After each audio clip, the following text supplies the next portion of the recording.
Hi folks, this is Shane with Upan. Can you hear me okay? We'll be getting started in just a moment, okay?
We'll just give it another minute for more people to join in. We'll get started.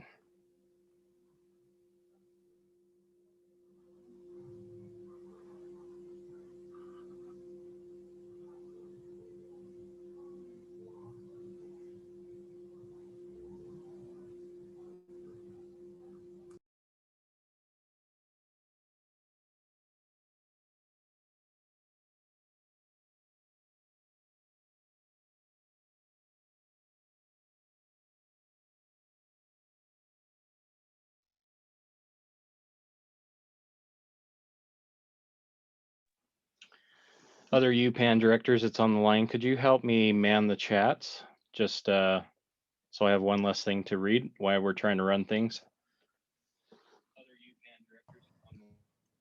Sure. I'm not sure how to do that, but I'll be happy to.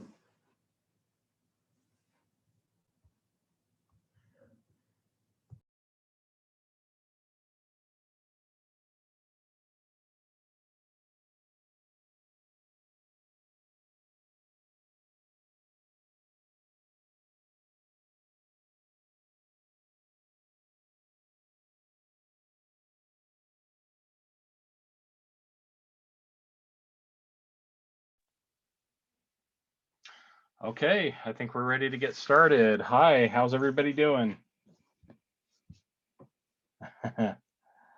Most of you, you will be starting out on mute. If you feel like you would like to speak up, go ahead and unmute yourselves. And when you're done talking, if you could please try to remute yourself, that'll help keep background noise to a minimum. And with that, I think we'll get started. And let's see, it looks like, do we have Gail with us today? Where's Gail? Hi, Gail.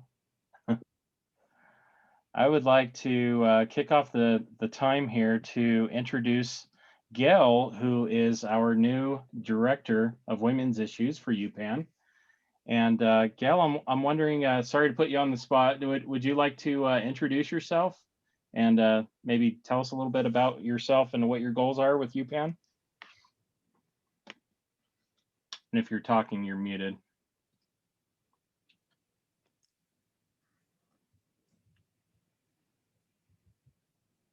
Yat klasene, yat etide, Upan I said, welcome. It's good to be in the family with Upan. I've participated with Upan for some years now. I'm not exactly how many years it's been. It's probably one of the highlights of my month to have participated in Focus and then getting the monthly letters. I have a daughter that's in Timpanogos at the moment. And the group have really inspired me to be involved, to advocate on behalf of our women. And it's such an honor to be able to serve in this capacity. So thank you. We're so grateful and lucky to have you joining our great organization. So we're very excited to have you on board, Gail. Thank you for so much that you've done already, even in the short time that you've been here, and all your advocacy before as well. So thank you so much for that great introduction. We've got a packed agenda tonight, and I think we'd like to start off. Wendy, if you're there, do you have updated counts on the COVID-19 numbers and vaccines? I do. I just looked at these today.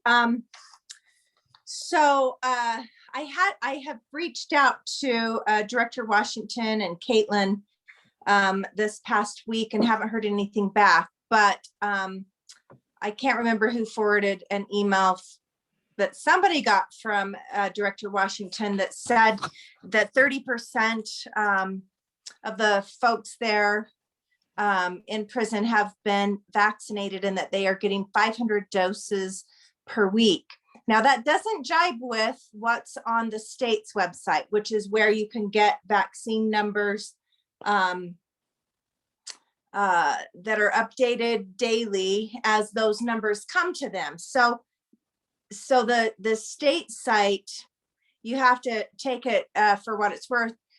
The data is only as good as what is given to them or input. So on the state's website, which actually is more specific than that email or anything that I found on the UDC website for vaccines, it shows that 261 individuals have been vaccinated. So that isn't nearly the 30% that Mr. Washington has said have been vaccinated.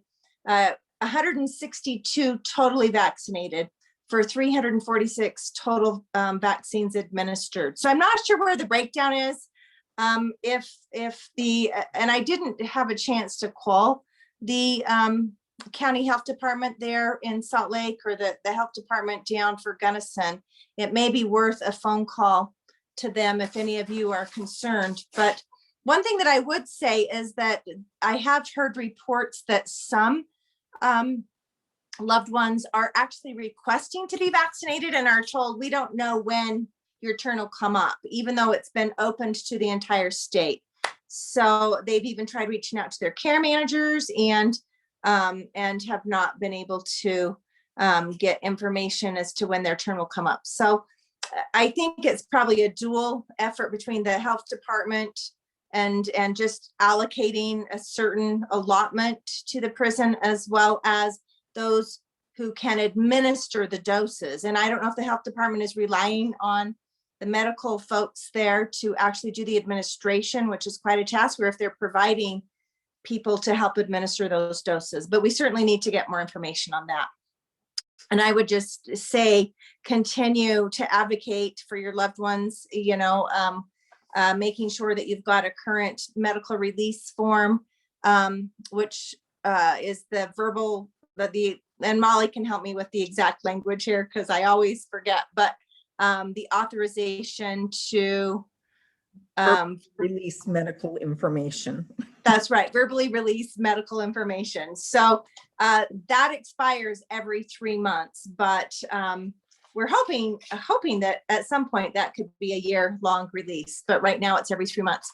And then as far as COVID numbers, the good news is there aren't very many active cases right now. We've heard reports over this last month or two that some people were on their second round of COVID, and that's really unfortunate. And that can happen. It doesn't happen often, but my brother has actually had COVID twice in a care facility. And when you're in a confined space, your risk actually increases of acquiring it again. And there are other variants out there, and we just don't know really medically, how likely you are to get a second variant of COVID. But we do know that the UK variant is quickly becoming the dominant strain here in the United States, and Utah is usually a few weeks behind some of the other states. So we've had total infections 3317 with recovered 3243. So there's only 74 active cases in all of the Utah Department of Corrections facilities, including IPP.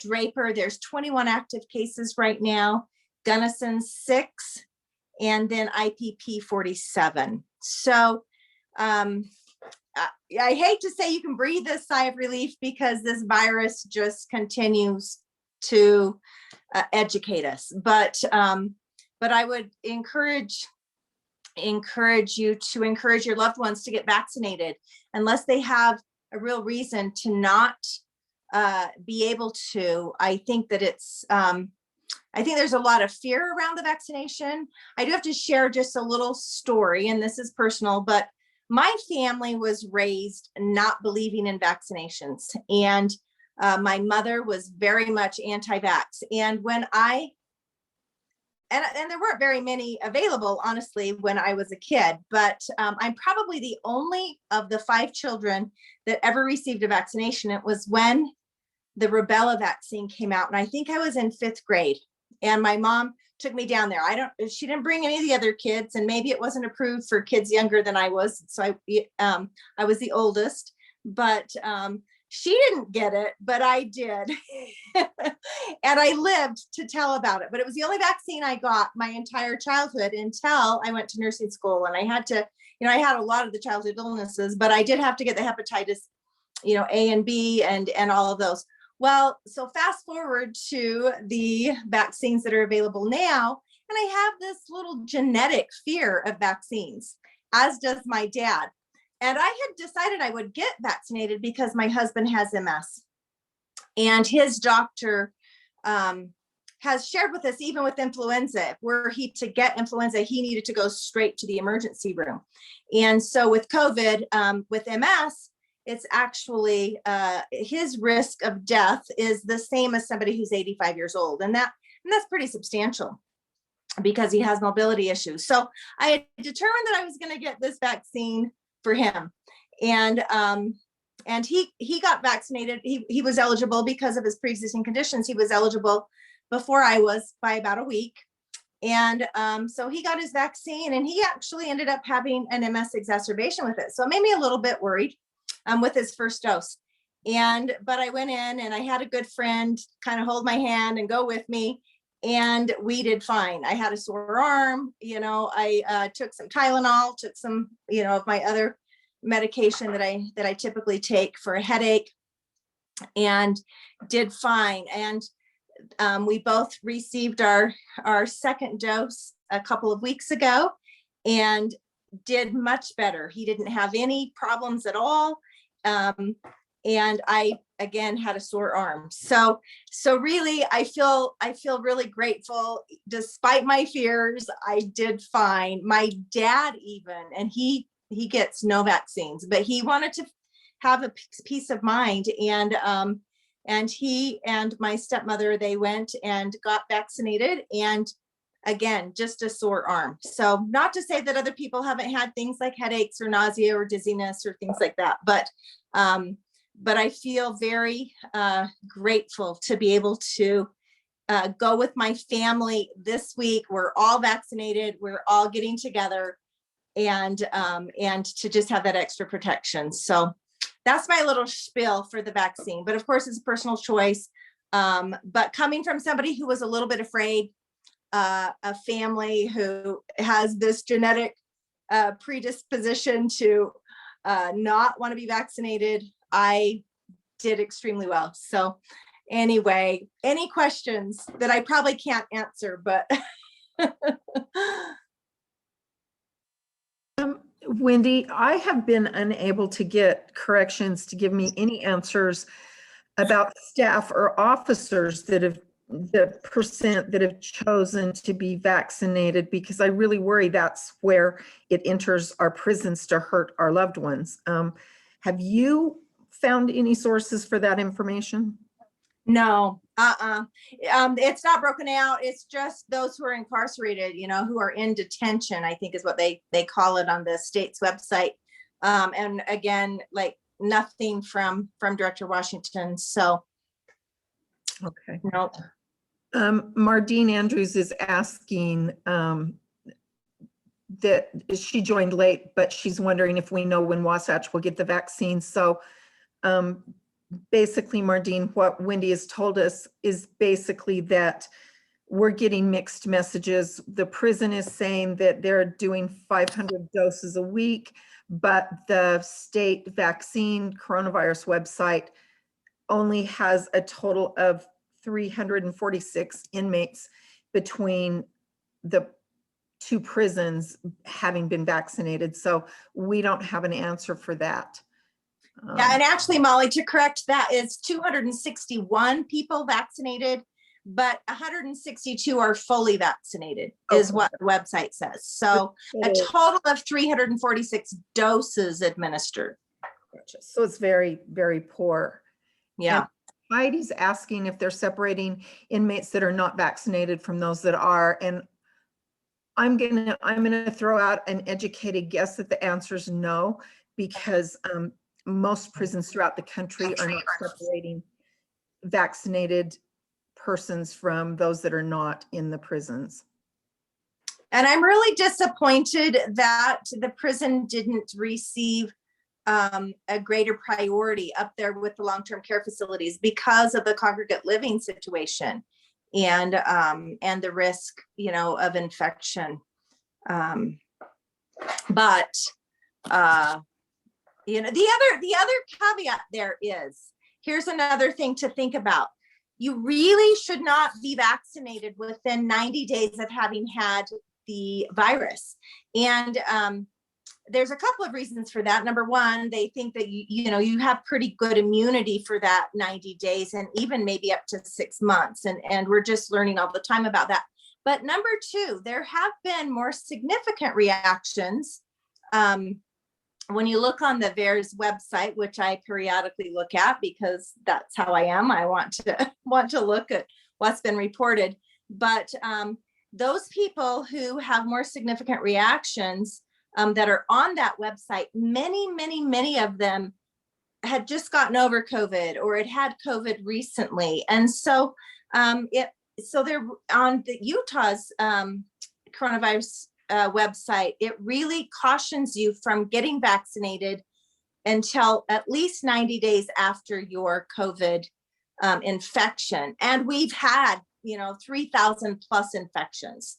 So, and some of them quite recently, as recently as January and February, a big spike, in that November, December, January, February time period. And so it may just be timing as far as what's reasonable for those folks who had the COVID infection to actually get immunized as well. I think you're giving the prison the benefit of the doubt, but go with Yeah, well. I think they don't care. Ernie's got a question. Just as a data point, Audrey and I have both had COVID. We waited our 90 days. We got our first shot a few days ago and we were okay. Thank you for sharing that, Ernie. That's awesome. Good for you.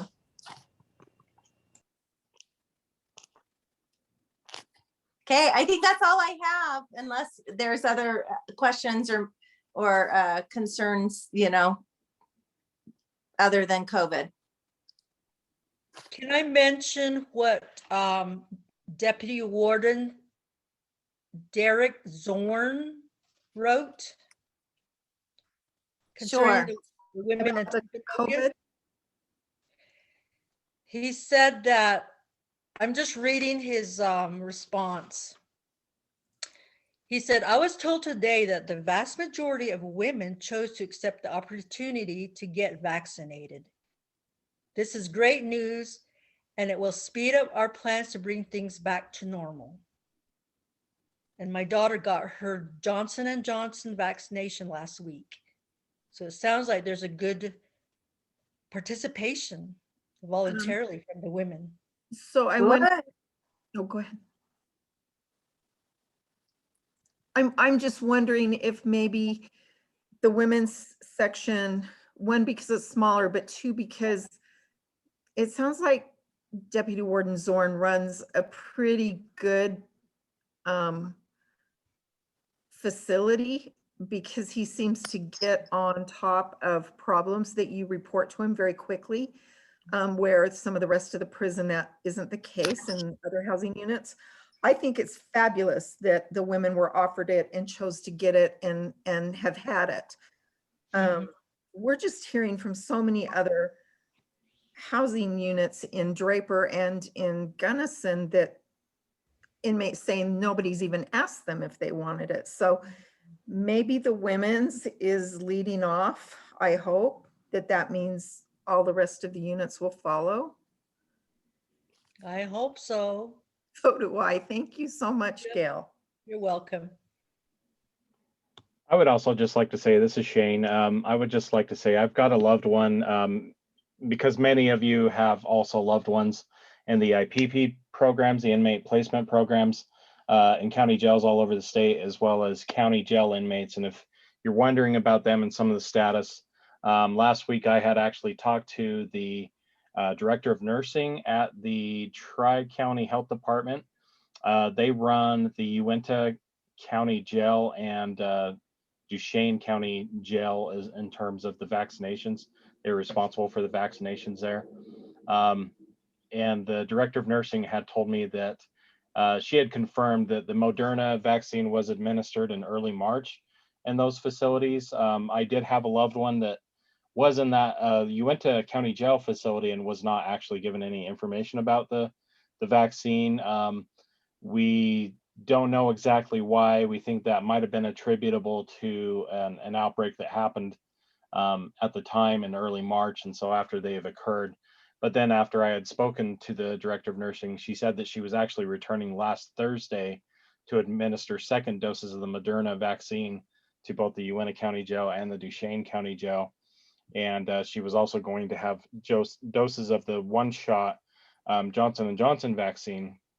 And so I had instructed my loved one to, couldn't hurt to put in a medical kite to see if he could get the Johnson & Johnson vaccine last week. And as I just last spoke to him over the weekend, he said that there was 6 gentlemen, at least in his pod, that did get the vaccine on Thursday, the Johnson & Johnson vaccine. I don't know so much about the other pods. It's hard to get clear information what's going on in the county jails, but that information did at least come directly from my loved one and the director of nursing at that health department. So, and those director of nursings at individual health departments I found to be very, very good sources of information if you're trying to find out what the status is of vaccinations at the county jails as well, if you're having trouble getting clear information from the jail itself. So I just wanted to add that little tidbit. So thank you. Thanks, Shane.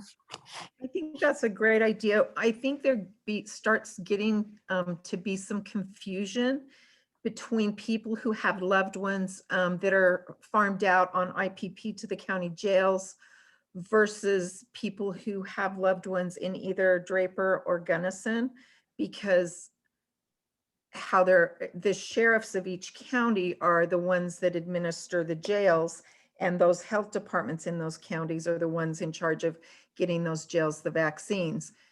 In San Pete County, it would be, or in Gunnison, it would be San Pete Health Department. In Draper, it would be the Salt Lake County Health Department. And it's all under the auspices of the Utah Department of Health. So lots of layers there. Yeah, many of the southern counties don't have their own health department. They're actually about 12 or 13 health districts. And so you have to look up where the district is located. Okay, thank you, Dion. That's good information. Yeah. So as I'm 404 page, not good. I was almost had it. It seemed like there was a map coming up. Come on, give it to me. So where we were talking was the Utah Association of Local Health Departments, this website, which the Utah Health Department or Department of Health does have a link to this website here. And so if you're not sure which local health department has jurisdiction over this, there's this pretty cool little map here that you can go to. And again, you can find this map at ualhd.org, but you can hover over each individual county. So for example, the 3 counties that I was talking about was the Tri-County Health Department has jurisdiction over these 3 where those county jails were. And so like I could click on that and then it would take me directly, link me to that individual health department website. So that's a very good resource. And I will put the link in the chat as well.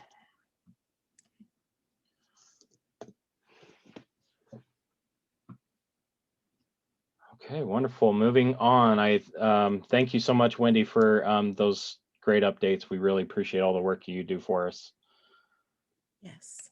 All right, coming up next. So next up on the schedule, I would like to see if Molly could possibly give us an update on the UDC stakeholder roundtable, and maybe we could talk about the tour that we took today.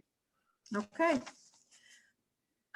So the Utah Department of Corrections invited at a very last minute, Steve Gerke, who is their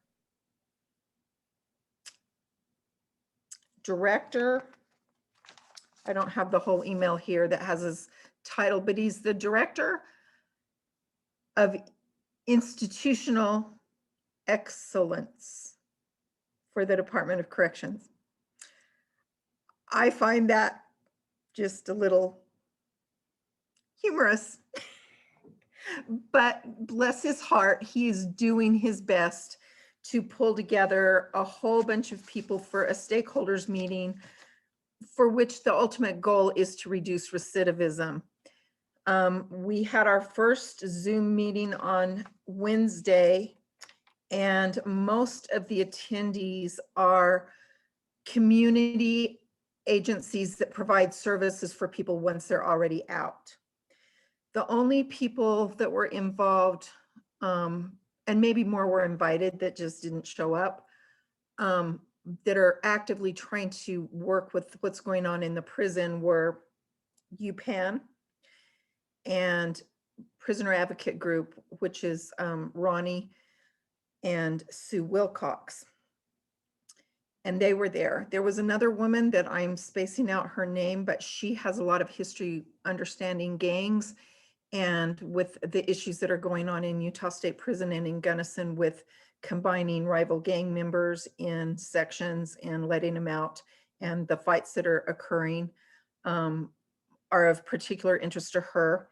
The ACLU and the Disability Law Center also had representatives there. But the rest of the people were people of organizations about what they can do once somebody's already paroled. I really pushed, I told them I had a laundry list of concerns, but all of those concerns start with the person's incarceration in terms of recidivism after.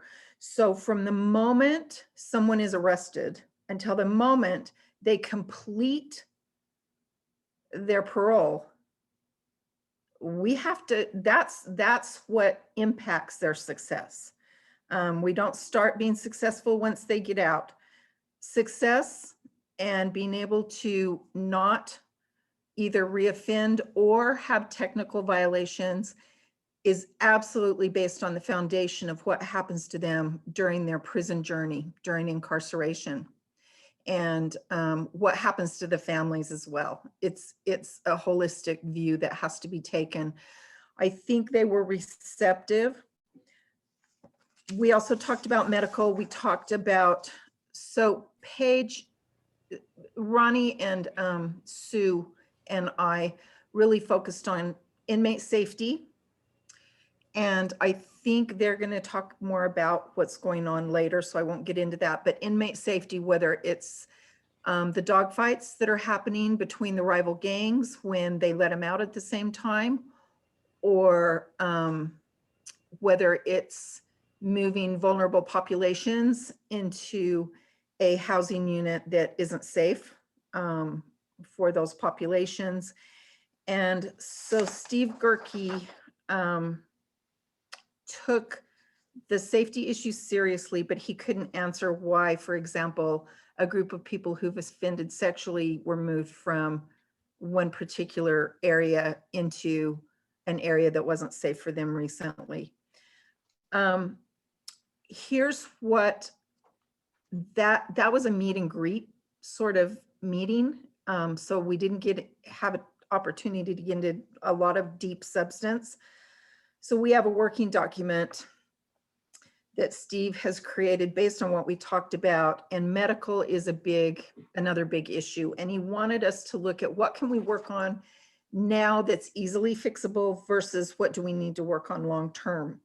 So one of the issues that we talked about that he said he would look into was the verbal authorization for sharing medical information, and trying to get that amended to where it can be renewed every 12 months instead of every 3 months.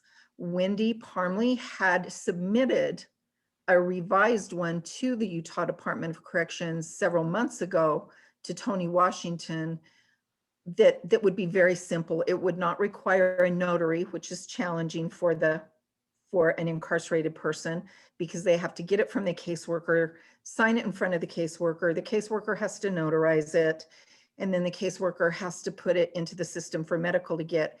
If they had a standard, it's not a release for records. It's simply for an individual to designate a family member or friend in the community that the prison medical can talk to them about their medical condition or care. And otherwise, the prison medical will not talk to you. So I hope all of you have your loved ones have asked them to please sign that. So Tony Washington then said that he had to send that proposed revised authorization up to the AG's, the Attorney General's office, the Attorney General office has different attorneys assigned to different state agencies. And so there's one assigned to the Department of Corrections. And Wendy can correct me if I'm wrong, but I think that was back in like November or December, and we haven't heard anything. Yeah, that was some time ago. I did email once. I haven't emailed in a couple of months, honestly. But I did email a couple of times actually, just to follow up, and never did hear back. So, Right. So that would be something wonderful if that could come from that group. It's already drafted. I did utilize California's release for information, kind of as a template, as a model, and it's pretty clean and pretty easy. Yeah. I would like to comment on the idea that people change in prison. It's my understanding that maybe as many as a third go into prison with zero risk going in. In fact, I met one man who had zero risk going in, but he became a criminal in prison. Right, Ernie, and we understand that. We're just barely starting with this stakeholder group, and Ronnie and Sue and I have a lot of educating to do of a lot of the stakeholders, because a lot of them, like for example, the director of volunteers for the LDS Church was not aware of so much of the stuff that we talked about. So Reverend France Davis didn't seem aware. Some of the people from the different agencies or treatment programs didn't seem aware. So we've got our work cut out for us educating the other stakeholders so that they understand how important it is to get the culture of the prison changed to prepare for successful parole. Anyway, let me finish on the medical. Okay. So then we could talk after. Well, at the end of the agenda, when it's open, we have a whole agenda we have to get through first. So it has to be about this stakeholder thing. Okay, My understanding May of the I please- proposal. finish this and Okay. we'll go from there. I sent you a copy of it, so you should have it. Well, I was interested in proposal number 4. Are you going to cover that? There's not a proposal number 4. I'm Oh, sharing with in you this- what Steve Gerke pulled out of the meeting to start working on. This was one meeting that we had. Oh, I thought you were referring to the CCJJ report. Oh, no. This is the corrections stakeholder working group issues document. I sent that to all the directors. So communicating the medical issues effectively, the medical release form, which we just talked about, and then broader issues with communicating with family on medical issues, loved ones, and injured people going to the hospital, getting medical care, kites not being lost, healthcare requests not being lost, being responded to. So there's a variety of medical. The second area that he identified, and this is a corrections driven one, but it's one that was brought up. They already knew they had to do it, but Paige and Upan both talked about needing to change the culture of the prison in the housing units, in the working areas, in the treatment areas, to treat people like human beings and to make it safe for them to be there. So he's asking us to think about recruitment strategies for officers. How does the UDC attract the right people to work for them? How do they retain the right people? How do they ensure that the workforce is representative of the community? What specific populations should we be targeting? And where are we seeing successes and failures? So those are things that this stakeholder group is supposed to be discussing next month when we meet again. And then communication. We also brought up what a challenge it is to get answers. Oftentimes it feels like the right hand in corrections doesn't know what the left hand is doing. And so communication, what's working and what's not. And he acknowledges that their website needs improving. The statistics button on the website has been under construction for months now. And so it's really hard for people like us to try to find out even how many people are currently in the prisons because it's being updated. And this has been like this since I started looking on it again in January. So those are the three primary items that we pulled out of our very, very first meeting. And so that's my report on the stakeholders group. Now I can take any questions about that because that's all I've got. Okay. And then Shane, you were going to help me talk about our tour of the new correctional facility today. Yes. Yeah. I'll just give a little background and Shane can give some of his impressions. Steve Turley and I go way back along with Gail to the focus meetings back in 2006, 7, 8, 9, 10, before UPan was ever formed. And Steve Turley is now the director of the new, the UDC portion, director of the new building of the new prison. And he had told me a long time ago just to let him know when I wanted a tour, but so I did. And he said, okay, but I'm not taking a group. So I just invited Shane to go with me and we got a tour today. Brian Taylor, who is on the whatever team it is called for building the new site, used to be in programming, and he's the one that actually took us on the tour. And you know, he's attending to a lot of details about how to get the equipment, how to have everything that they're going to need to do programs and to do medical and to do all that stuff, as long as they have the money to do it. They're going to have the space. It is huge. It is just huge.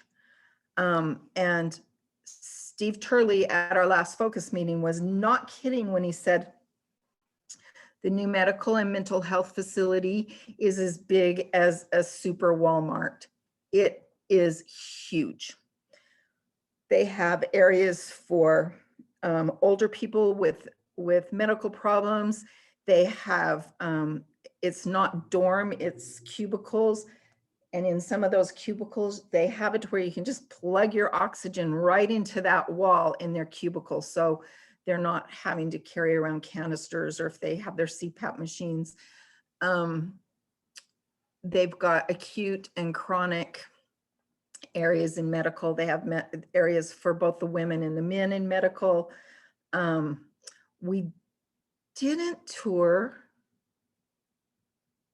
Shane, he didn't show us where the women's beds would be if they're for delivery of, if they're pregnant and they're delivering a baby, did they? No, that was one of the areas I would have liked to have seen, but I don't know if that was still under heavy construction or what.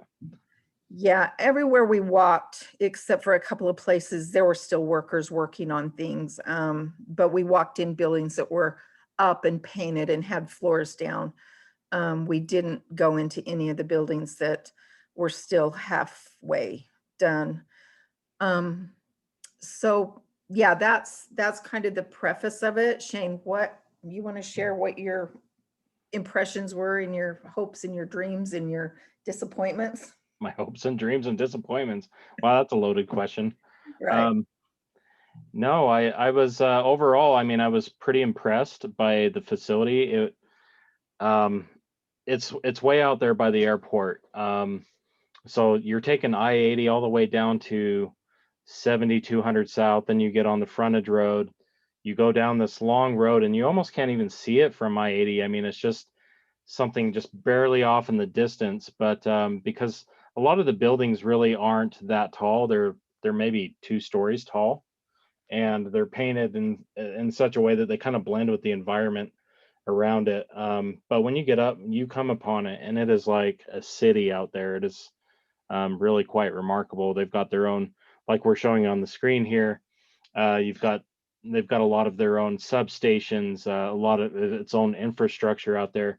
I was also kind of pretty impressed by some of the things. One of the major things that is when staff are obviously working double shifts and they're tired and they spend a lot of time out there. They've got a lot more facilities for staff hanging around there, staff offices, gyms, and that sort of thing. I was really impressed with the infirmary area. Unfortunately, we weren't able to take any pictures from that, but some of the what was those areas, Molly? The areas where they would keep the Olympus people now. What was Oh, that area called? The it was in the medical building, but it was the mental health area.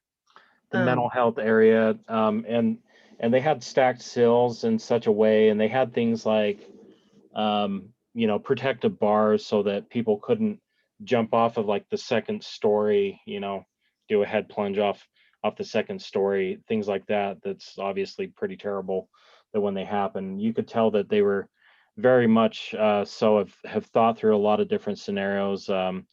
Brian, I think to a lot of his credit, I think has really thought through a lot of scenarios. He's been talking to a lot of stakeholders about things like the religious services that would be held out there, things for the sweat lodge, what even like what kind of texture did they want out in the sweat lodge field, and they were talking to other stakeholders and they said that they wanted sand out there for like the sweat lodge. There was a lot of considerations around not traumatizing inmates, especially like maximum security inmates with sub day rooms. So they have this concept of there. So when you're locked up and you're in your cell and then you're let out of your cell, there's that wide open area, which is the day room, which is also under direct supervision. There's a corrections officer in every, I guess, did he call it pods or sections? I think he calls them section. Whatever he called them, sections in terms of the UN, or well, what will be the UN is this, the max and the super max. But I really like, it was pretty interesting with the direct supervision model. That officer has a desk in there, and they're sort of keeping an eye on things. And in a way, one of the interesting things that he mentioned that I thought was interesting was that a lot of sometimes inmates are afraid of being victimized or manipulated by other inmates. And so sometimes for their own safety, by having a corrections officer there within the facility can kind of help mitigate some of that, the direct supervision model, but also trying not to re-traumatize, especially like maximum security inmates or mentally ill inmates that where they don't have to go into each section and force them. Like if a guy doesn't want to take a shower, for example, he doesn't have to be forced and changed and drug out of there by force, thus traumatizing the guy, plus putting staff in harm's way. They can just they can remotely unlock one door, have the guy go out into what's called a sub day room that's actually got its own shower and everything in there, so they can just go out one by one and not worry about being vulnerable from other inmates or even out and exposed in the day room area. They can just go in there, do their business, and go back to their cell without the need of being restrained. Let's see, I'm trying to think through what else was interesting. Some of the colors I thought were interesting, the daylight, the schemes, the layout. They have skylights, they have big windows like they had promised. One of the major things that UPan had asked for is more natural daylight coming in, because it's just depressing when you're in a facility. Like my loved one, for example, he's been on lockdown for 5 months and hasn't even seen daylight for, he doesn't even know, like, I mean, he knows what time of year it is because he's keeping track of it, but he hasn't seen the daylight. And so I think just getting some vitamin D on your face, like we were joking, I think that makes a big difference to just your mental health. And having those skylights come in there, probably not like a lot of great lush greenery to look at out there, but they have a lot of natural grass, landscaping that will be going in there. The color schemes, especially in some of the infirmary areas, had kind of a like sort of pinkish color, more of a calming type color, I think, for some of those areas. Some of the infirmary areas were very impressive, like Molly was saying. Had a lot of the infrastructure amenities that I think you would expect in a major hospital. Things like even bariatric and or not bariatric, negative pressure chambers or rooms where, especially now in the days of a pandemic, I think are really critical. If other contagious diseases are being treated within the infirmary, they have negative pressure rooms that can be treated. I think, what did they say? Two for the men's, or was it two total, or is it two for the men's and two for the women's? I Can't think there quite was remember. 1 in the women's and 2 in the men's. I'm not sure if we didn't see everything. Like we Yeah, saw little pieces of it because they a were lot of so, it was still under construction. yeah. Which he says they're still on schedule for the end of the year, and so wrapping up everything by the end of the year, and then they will be doing like a 6-month commissioning period and training period for staff, and then sometime around summer next year they will be going through and doing the transfer of inmates. They wouldn't give us any details about how exactly they're going to go about it, but it was kind of interesting. The other interesting thing I'd just like to mention is the number of classrooms and open space areas for those types of activities. There's a lot more of that there. The visitation areas, they do have they're going to have barrier contact visits and video visitation there. There's considerations for wheelchair accessible, things like more seats for loved ones, like if you have several people in a barrier visit situation where they could pull up chairs. They'll have kiosks and tablets for video visitation for long distance visitation. And then of course, if your privilege level permits, that you can have a nice contact visit in some of the day room or mess hall type areas. He said he didn't show us the visiting building because it was still under construction. So it was my understanding that all of the visiting will take place for the men in the one visiting building that's right next to the building where the board hearings are, except for people in maximum security, and their loved ones will walk, after they get checked in, will walk down to the maximum security building, and then they have really pretty decent sized barrier visit cubicles for the family side. This And then- video that we're showing is actually I asked for more current videos showing other buildings going up because they're a lot further along than this. Obviously, this was looks when the like maximum security unit was getting placed in there. Yeah, that was September of 19, the last time I was out there when they were starting the maximum security, so. So what you're seeing there is the placement of the cells. The cells were prefabricated, which was kind of interesting, and then getting placed within those areas. So I thought that was pretty interesting. Yeah. And the board, there's a building for board hearings, so they won't be separated between, like you had the Ochre. Oh, no, at Draper, it was always in the Ochres. Okay, well, this is a separate building that's just for board hearings. We didn't get to go into that either because it wasn't finished. They have a big prison administration building, but the regular Utah Department of Corrections administration will remain out at Point of the Mountain. Sandra says, will the maximum security get the same type of lighting, windows, etc.? Yes, they have lights, but they have skylights. And then there's at the end of each building, there's, what are they, Shane? About 9 panes of, it's not glass, it's some kind of see-through unbreakable stuff that lets all the light in. Yeah. They had these big, and I would have to say they were probably, I mean, they were pretty big, like 20 by 20, 15 by 15 foot windows, and then plus skylights at the top. And they've even got acoustic. I noticed the other thing was acoustic batting in a lot of the sections and visitation areas to help try to keep things down to a medium roar in there, because they, guys can obviously get pretty loud. Yeah. So that's nice. So, try to mitigate some of the echoing that happens in there. Exactly. And Mardine's asking about chapels and libraries. Yes. In fact, he even had just gotten a shipment of carts for maximum security. So he showed us the librarian's room in maximum security. And then of course they can't go to the library. So there were all these carts for library books stacked up. And he showed us one of the chapels. It was locked, so we couldn't actually walk in, but we looked through the window. And its lighting is set up to where, like, it's just soothing looking. It's almost like you've got light from heaven shining in.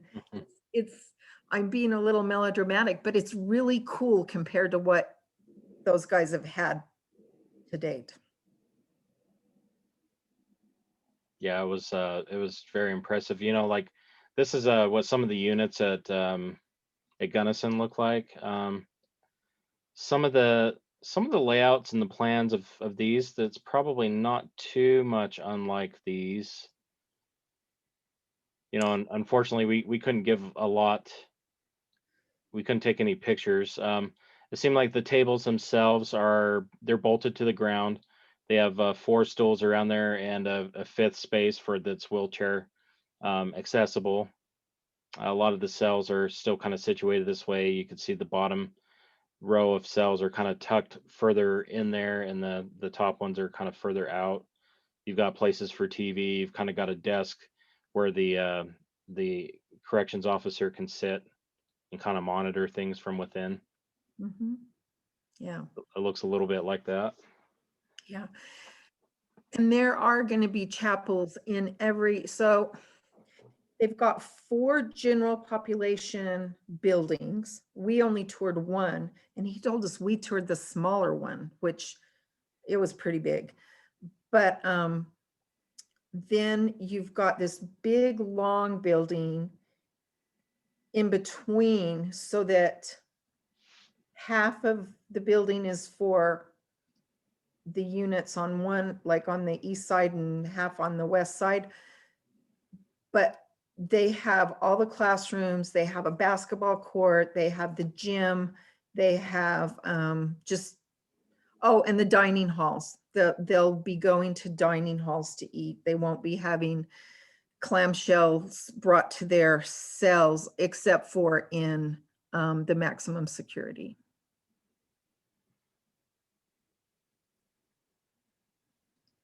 And the women's part has everything we're talking about in the men's is also in the women's. The women's is just smaller. I don't know what I did with my notebook. I thought I had my notebook out ready to tell you guys numbers. Oh, hang on.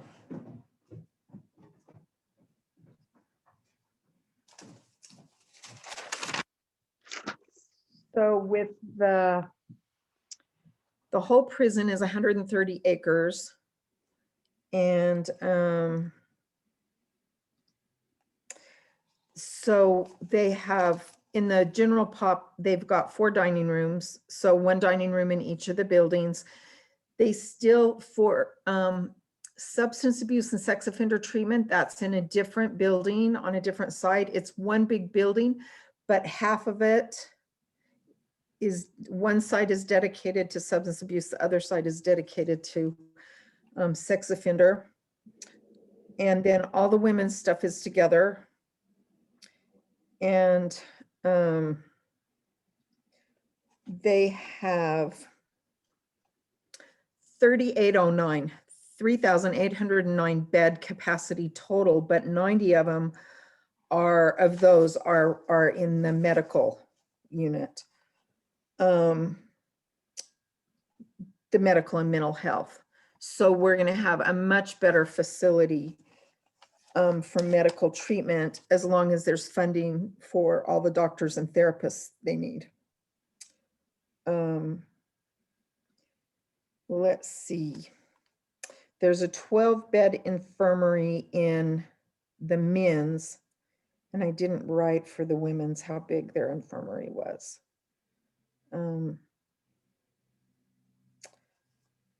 Yeah, oh, they have the UCI showroom where the people that build furniture and stuff, it'll show the furniture in there. And what else did he say the UCI showroom was going to be used for, Shane? Let's see, furniture. Pick They up did. inmate They property. did. Pardon? Pick up inmate property. Okay. Yeah. They do also printing services out there. I'm not sure if any of that, like print collateral types of things. Oh, but that's not in the showroom. That's Yeah. the other I part. think it's mostly furniture.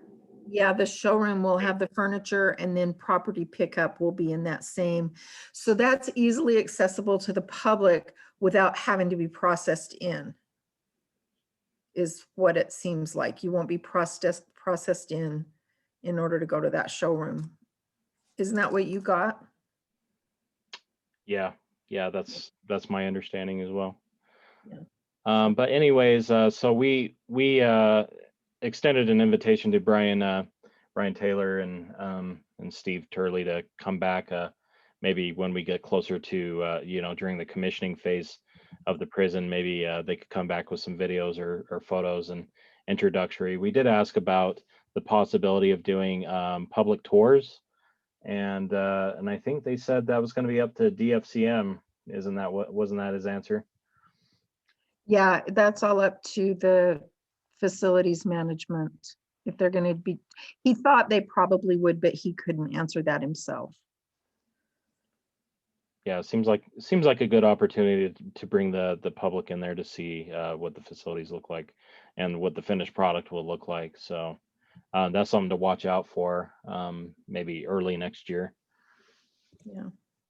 Mardine asked, and I just typed the answer, and Heidi asked, and everybody asked. So yes, there will be greenhouses. All the UCI stuff will continue. And then is everyone going to be in cells, or is there going to be dorm? The dorms are not like the dorms are now, where the beds are 3 feet apart. The dorms are like cubicles.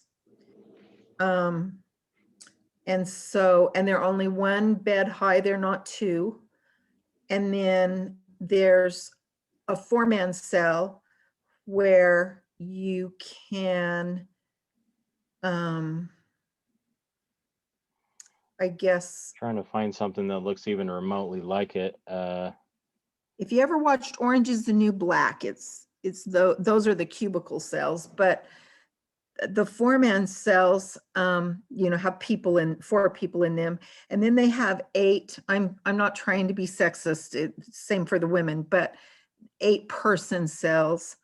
And the 8-person cells actually have showers. I think it was 2 toilets and 2 showers in them, if I remember right.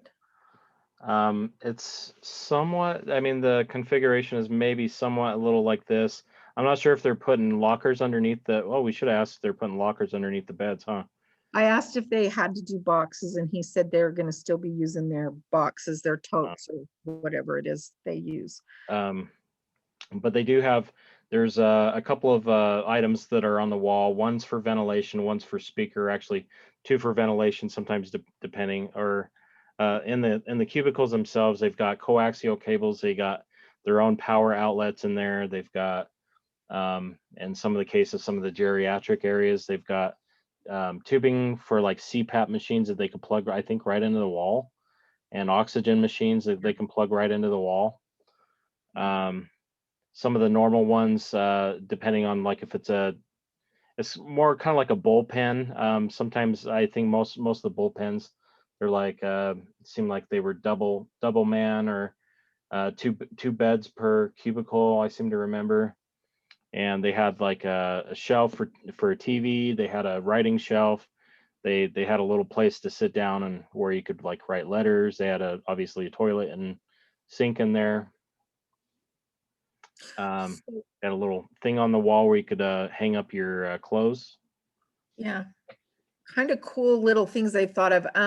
I don't know if it's happening everywhere, but we saw in the women's section in medical, they've even put metal steps, 2 metal steps. So if you're climbing to a top bunk, you're not doing it from the floor. You've got steps to get to the top bunk. Ernie's asking the low risk section. So if I remember right, the cubicles are higher risk, and then the lower risk you can make it up to that 8-man cell that has its own private shower. So I had questions about, because I know people who've been in prison a really, really, really, really long time, and they would like nothing better than to have a cell of their own, not 8 other or 7 other people. So, but I didn't argue that he's in building, he's not in deciding who goes where, but isn't that what he said, Shane? Like the lower risk and higher privileges will end up in the 8-man cells with the showers inside of them. Yeah, they're more open. Obviously, so more free to roam around. Some of the less bunks, and definitely more room for sure. So less. We didn't see any bunks that were like 20 inches apart. None of that kind of stuff. Right. So you've got space to move around in there. You're not quite as cramped. Yeah, it just seemed like just generally everything seemed bigger. Yeah. Yeah. Okay. Well, so yeah, that was the new prison. Unfortunately, they didn't allow us to take photographs or anything. So sorry, we have to describe everything to you. But that's what it was like, and if hopefully they'll open it up for public tours and go through there. But we'll make another attempt to see if we can't get UDC to maybe give us another presentation after the prison's done. Maybe even talk about more about the transfers that'll be happening next summer. Molly, I'm sorry, Molly or Shane, what is the population now out in Draper and out in Gunnison? Because I'm looking at that number that you gave us, the 3,800 beds that are going to be the 3,800 beds that are going to be available. And I'm wondering how many of those inmates will actually be moved from Draper to this new prison, and how many are going to now be outsourced to other places? I don't know because I can't get on the statistics on the website to tell us how Mm. many are in Draper right now. Yeah, I know at the beginning of the pandemic, there was between Gunnison and USP, there was approximately 6,000. That number's probably gone up. okay. Gunnison And I has, think there was, didn't he say like there was 1,600 or 1,800 at Gunnison right now? he said 1,700 approximate is what Gunnison will hold, because I asked him if it was 18, and he said it was 17 in Gunnison, so. So you could do the math there. If 1,700 are in Gunnison, there's approximately at least 6,000 inmates total, probably more at this point. Then the rest is going to be IPP. So all the county jails, you know, are going to be full. They're gonna be full with the contracts. And I believe right now there are, well, the last time I counted, which was several months ago when there still were statistics, there were about 1,800 farmed out to the county jails. So, And again, Mardine, timeline is they're scheduled. They're on schedule from what we hear. They have until the end of this year to finish up the prison. Then in early 2022, they will begin commissioning, which is a phase where, you know, they kind of run and test everything, train staff. They'll be doing that for approximately 6 months. So summer 2022, next summer, about a year from now, they should be starting transferring inmates unless there's any delays.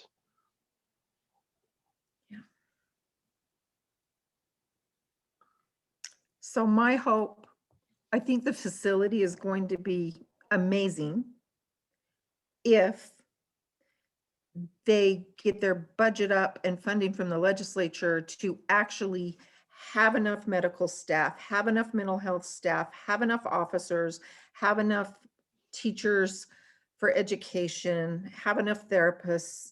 You know, that's the other piece. They have to have the funding to actually implement the programs in the space that they have. Yeah, and it all comes back, you know, you could have the best facility in the world, but you know, if the policies aren't in alignment, you know, with reform-minded policies, and then you know the new facility is not going to do you much good. But I think they're on the right track. I was pretty impressed with everything that I saw there. It sounds like, you know, they're going to be able to do much more with that. So we're just hoping that better budgets will follow.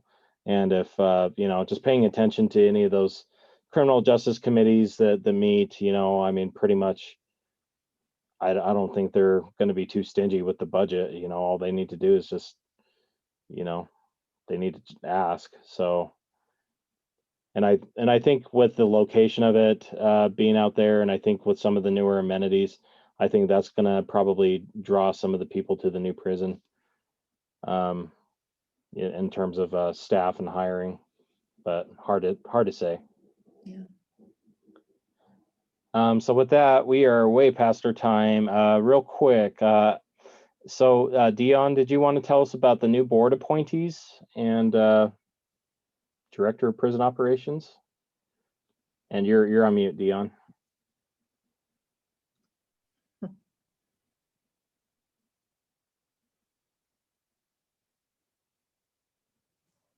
Okay, now Jeremy Sharp is no longer with the Department of Corrections.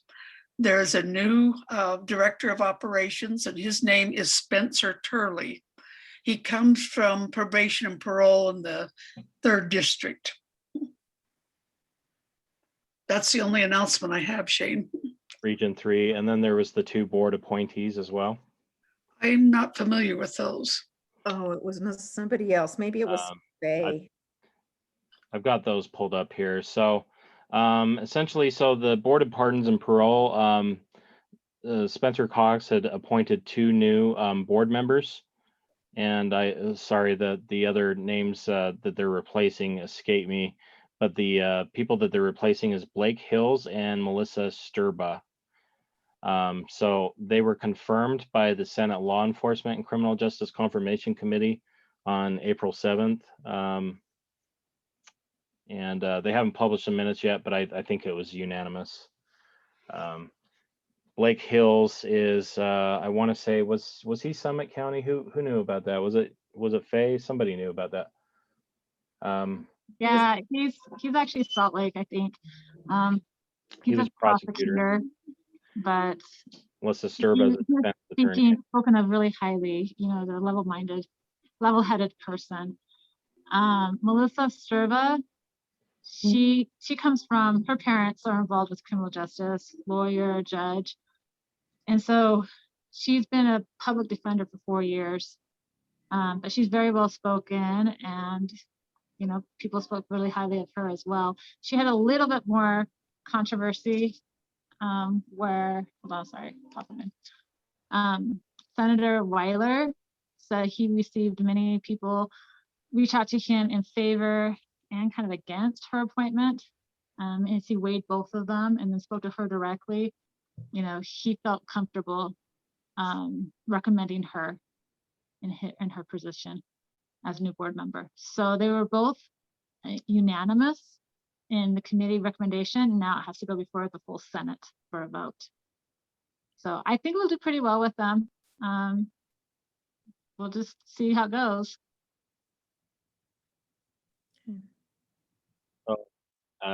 Sorry.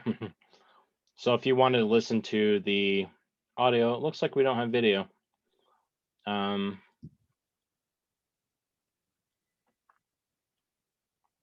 You can actually go to this this website here if you'd like to listen to the committee. I'll put the link in the chat for you. But you can go and listen to that if you so like, and just listen to what the arguments were. I did check with the Utah Board of Pardons website before we got on today, and they haven't updated their website yet. So that's that. All right. Okay. So Ronnie, I'm so sorry. We're took up so much time. So I want to make sure that we give you plenty of time to talk about the elimination of the AB schedules, your protest and the lawsuit and everything else. So I want to turn the time over to you and tell us what that's all about. So the AB day schedule has completely been eliminated. They pulled that back. Oh gosh. I don't know, Sue. You can pipe in anytime. I think they pulled that back November of last year. And they have basically just had everyone locked up is what's happened. So now we spoke with Jim Hudspeth a few weeks ago asking about these dog fights again, and he confirmed that they are doing them. He stated that the UDC was not going to allow the inmates to dictate housing to them, which seems completely ridiculous to me, but okay. The protest tomorrow starts at 9 o'clock in the morning on the front lawn of the UDC. We have made about 60 different signs. We're going to put 12 at each on and off ramp, and then another 12 out in front of the UDC. And then we have signs for anyone who shows up for the protest. We're hoping that, I believe it's Channel 4 that will be there. I guess really our issue with the whole situation is that the UDC is using inmate on inmate violence to manage our incarcerated population. And it seems extremely inhumane to say to someone, we don't want you to fight, we want you to get along, but we're going to pop these doors and you four are going to go out there and hash it out. As much as we would all like to say that they're not going to fight when they get out there, that's just not a reality. It's prison culture, it's prison life, it's gang life, it's just the way that it is. And prisons across the nation have been trying to alleviate that for decades, and no one has been successful with it. In a lot of the prisons in California, they have separate yards for separate gangs. That's the only way to maintain peace in there. And it's just, it's a different culture. It's just, I don't know what else to call it. I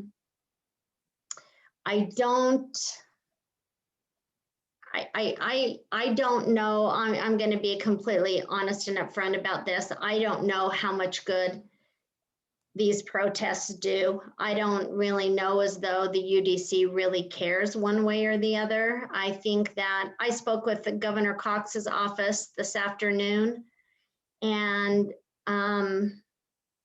they said that they would review everything. We sent them a detailed letter late last night, an email late last night, and kind of detailing the whole thing. I, made it very clear to his office that we were hoping for this new administration to take a stand on these atrocities that are going on. There's just no reason for it. There's no reason for it.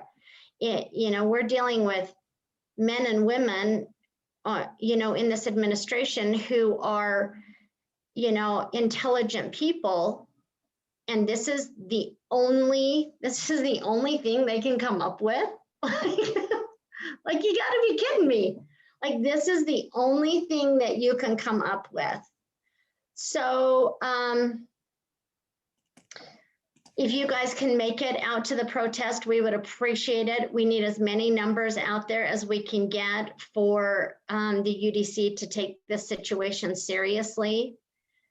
I know it's hard in the middle of the week and this early in the morning for people to get off of work. The reason we are doing it tomorrow is that the inmates that we've spoken with in Gunnison have told us that they are popping the doors Wednesday morning at 7 a.m. Wow. And that's what they've been told. So we have to do these protests when the UDC administration is in their office. It doesn't do us any good to do them on a Saturday afternoon when no one's there. They don't care. No, it's not troubling them in any way. So that's why we're doing it tomorrow. As far as the lawsuit goes, we'll just see how that goes. It's, I don't know if any of you have read it. It's public information as of now, but it's basically holding the individuals who set these dogfights up accountable for what happened. And hopefully, with our fingers crossed that we win this lawsuit, it will set precedents for other inmates to file a class action suit against the UDC for setting them up in these fights as well. I get the feeling from the UDC that they're not worried about us at all. We've heard through the grapevine that the AG's office has told them that they are well within their rights to do this. I don't know how that could possibly be. But that's just kind of where we're at with this. It's kind of a last ditch effort to try to bring some sort of public, I don't even know what you'd call it, awareness to this situation. But unfortunately, what we're running into is that most of the time, people who don't have someone that's incarcerated or have ever been incarcerated, their answer to this problem is, well, don't break the law. And yeah, in a perfect world, that would be ideal, but that's not the world that we live in. So does you guys have any questions about it? I guess, Ronnie, panel 4, do you have anyone else that maybe, any other news channels that are committed to go? We spoke with NPR today, and they're putting something on, like a little blurb on their website, but they're running a story in the morning. I don't know, Sue, did you speak with someone else today? I don't know, maybe Sue's not here. I thought she was. You know, honestly, Molly, the press, it's for them a lot of times it's just the same thing over and over again. And so it's hard to get them committed, I guess you can say. This one reporter from Channel 4, you know, we've had a pretty good rapport with her, so we're hoping that she will be there.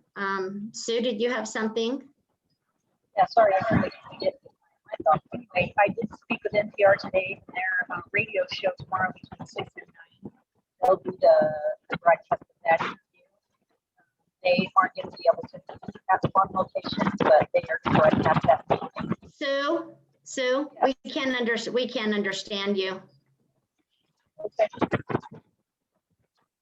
Ronnie? Yeah. Sandra Krokauer messaged that, could you give her an explanation of what you mean by popping the doors? And so what popping the doors is the UDC, they move the inmates around and they size them up so that these fights will be even. So they take a 5'11", 170-pound guy from one gang and a 5'8" guy, 165 pounds from another gang. And what they do is they move them into cells in the same unit, but one would be on the upper tier and one would be on the lower tier. And, you know, there's 2 individuals in each cell. Sometimes they size them up 2 on 2. Sometimes it's 4 on 4. Sometimes it's 8 on 8. It just depends. We've never been able to figure out the rhyme and the reason behind that. Then what they do is they only open the doors to those cells. So they'll open the doors to one group's cell, let's say the upper tier first, and they'll come out. And when they come out and that they see that no one else is out, they know what the situation is, and then they will proceed to come down. And then the guys on the lower tier, they open the doors, popping the doors is what they call it. And then those individuals come out, and then this fight takes place. And when this fight takes place, the UDC, if you can see in the video, see how they're in this hazmat gear. They stand outside of these windows and they watch what's going on. And they have medical staff on hand. They have a CERT unit. CERT is like the SWAT team of the prison.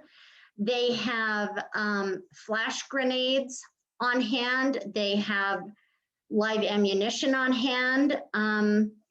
And what they do is they watch this fight go on for however long they're gonna watch it go on until somebody is injured. And then they fire a flash grenade inside to break up the fight. And then the inmates stay down on the ground and they call them out one by one. They take them out, they evaluate them.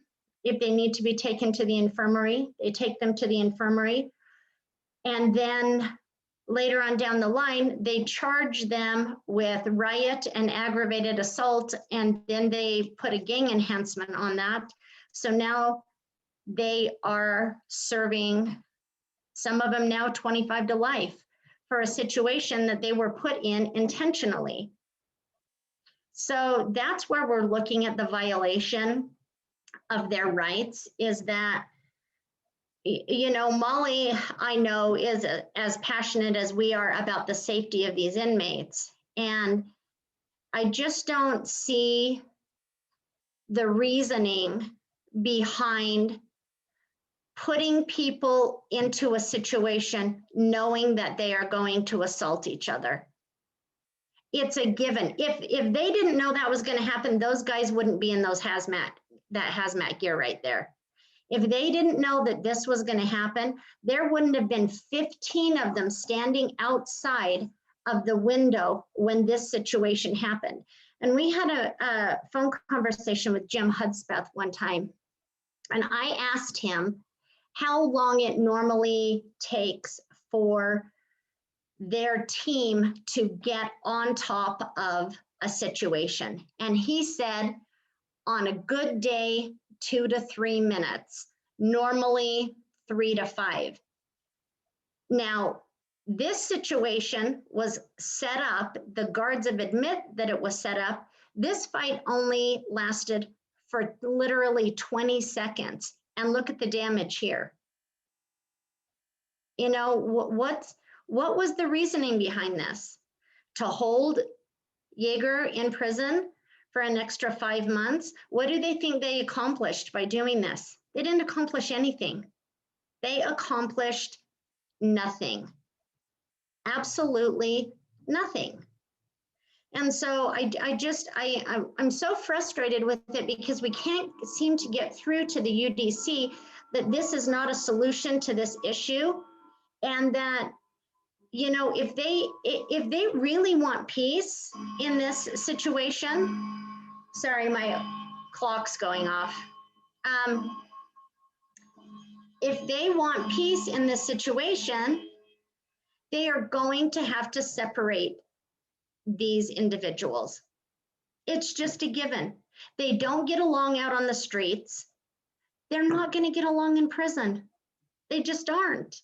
That's just the fact of the matter. You know, the prison takes other populations that are in the prison, their safety concerns at hand. They keep them isolated from other people so that they can do their programming, so that they can take their classes, so they can do what they have to do so that they can eventually get out and be productive members of society. But for some reason, and I'm not sure what the reasoning is, this particular group of people, they just continually pit against each other. I don't know if it's to keep prison numbers up. I don't know what the reasoning is. We can't get a legitimate reason from the UDC. We don't know.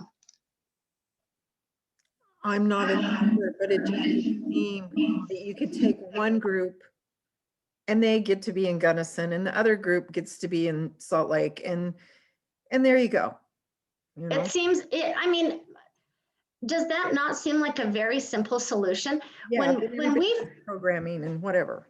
When we first heard about this, we were in Gunnison visiting Jaeger, and we went up front and spoke to the sergeant that was on duty there. And this poor guy, you should have seen him.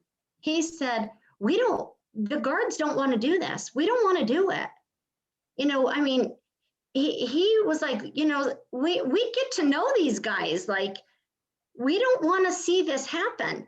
They're in danger. We're in danger. Someone is going to get hurt. Someone is going to get hurt. Obviously. I mean, and this is minuscule compared to, you know, what has happened. There was a guy out in I think he was in Draper at the time. He might, and then was transferred to Gunnison, but it might have happened in Gunnison. He ended up being attacked by 30 other guys. There was 30 on 10. This guy ended up with a broken collarbone that the UDC never ever gave him a sling for. I fought and fought and fought with Tony Washington over this, but because here we are with the medical power of attorney thing, no one has medical power of attorney over this guy. He has no one to advocate for him. No one. They gave him a couple of Tylenol and he has wandered around with a broken collarbone. I mean, it's just an asinine situation. And I'm not advocating for one moment the lifestyle of gang members. I'm not, but this isn't a gang member issue. This isn't a Black issue. This isn't a white issue. This is not a man, female, male issue. This is a human rights situation. This is about putting people who are incarcerated in a situation to defend their lives when they don't have to be put in that situation. Right. It's completely and totally unnecessary. It's unnecessary. So we hope we see some of you guys tomorrow at the rally, or at the protest. We really need numbers. And we're hoping that, you know, something comes out of it. I mean, I have letter after letter and email and text message from mothers who, I mean, as a mother, you know what that's like to look at your son in that situation? It's devastating. It is devastating. And most of these young men that are incarcerated, that are going into these fights, you know, they don't want to fight. They don't want to have to do this, but they're put in a situation where they have to. If they don't go out there and participate in this and defend their cellmate, when they walk back off of that floor, they have a target on their back. It's loyalty while you're in prison. It's just the way that it is. So you guys can make it, that'd be great. Ronnie, somebody is asking, what's the name of the Channel 4 reporter again? Sue? It's Ashley Freed. Ashley. Okay. And what I was trying to say, sorry, I had a headset on, is it's NPR is the one that we interviewed with this morning, and it'll be on KUER, the radio station, 90.1, between 6 and 9 in the morning. Is that the NPR? Ashley is the NPR reporter or the Channel 4 reporter? Ashley is Channel 4. Okay. NPR is separate. Okay, I'm just going to type the answer in the chat. Okay. Okay. I Oh, mean, Sandra is asking again. I'm sorry. So Sandra's, I think this person may have somebody in Gunnison in that position, because she's asking again about not what does it mean to pop the doors, but specifically, you've been told that something is going to happen day after tomorrow in Gunnison. Wednesday at 7 o'clock in the morning, the inmates have been told that they will start popping the doors on Wednesday. Do you I know believe it's in Elm. in Elm? I believe Yes. it's in Elm in Gunnison. Okay.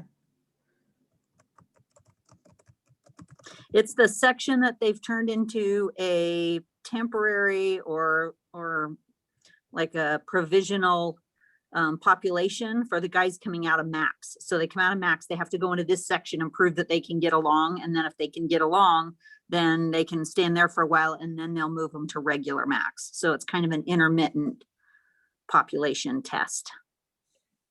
A point that I've tried to make to the UDC is this. You know, these guys have been involved in this lifestyle for a long time. And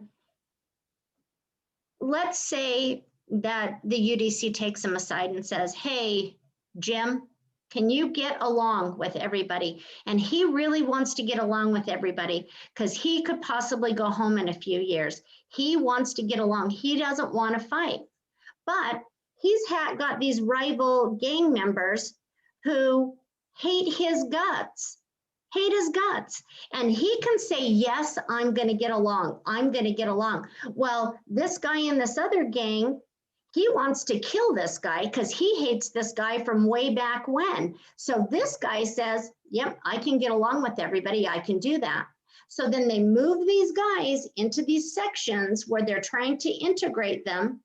And Jim's over here minding his P's and Q's because he wants to go home to his family. But then this guy hates his guts, and the first chance he gets, he attacks this guy and stabs him. You know, nobody knows the intentions of another human being. And unfortunately, this culture has been a violent culture in the past and is now. And so it's just not going to change. It isn't going to change. And the UDC is going to have to do something about this. They just can't keep doing this. Every one of us sitting here knows it's not okay. It is not okay to put people in a situation where they have to defend themselves to save their life. It's not okay. It is not. If I was a school teacher And I had 2 boys in my class that didn't get along. And I got frustrated because they were always nitpicking at each other, and it made it harder for me to teach. Would it be okay for me to send everybody else out to recess and turn these 2 loose on each other and say, go at it, just go ahead and get it out of the way? It's not okay. It is not okay. These guys are picking up extra charges and spending more time in prison than they need to over a fight that they shouldn't have been put into in the first place. And the UDC has their ridiculous reasons. We're not going to let them dictate housing. That's stupid. That is just stupid. So there you go. Thank you, Ronnie. You're welcome. Thanks for having us, Molly. We appreciate it. Thank you for being here. Yeah. Yes. Does anybody have any questions for Ronnie or Sue?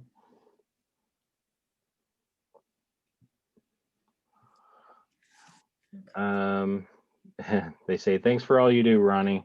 Yeah, you are so very welcome. Okay, great. So that was a tough topic to cover. So thank you for explaining all that to everyone. So the next thing I think we want to talk about is the new phone system. And unfortunately, did we lose Faye? She was like there she is. Faye, do you maybe have the most experience with the new phone system? Would you mind explaining a little bit about it? Okay, hold on a second. My daughter walked in right before. Sorry. Can you go put the medicine on it? Wash your hands. She took a little fall on her bike. Of course. Okay, go put some medicine on it. So anyway, yeah, I wish I had good news. Basically, what I've experienced with this new phone system is that they're having a hard time with the transition. The first couple of days, the phones did not work. You can barely hear each other when talking. And now I can say for my husband's dorm, there's one working phone that everybody has to share. And so they have a sign-up list. You put your name on the list and then hope that the phone comes available at a good time so you can take your call. I've heard some dorms don't have any working phones. And so this is just imprimatur. I can't report for the rest of Draper or Gunnison because Gunnison is supposed to have their rollout. I talked to, I believe her name was Mandy. I think she said that she was over the phone system over at Gunnison. The lady over Draper was not available last week during the rollout. I think probably taking personal time off or something. And so what Mandy said is, yeah, they're just going through each phone, trying to fix it, work out the tweaks. It could take up to a month. After Draper's done, then they're going to be at Gunnison working on those phones. So maybe somebody here has better news than I have, with what they've experienced with the phones. I tried to put a call in today and I didn't get a response back either. Pricing seems to be about the same. I can't see any savings.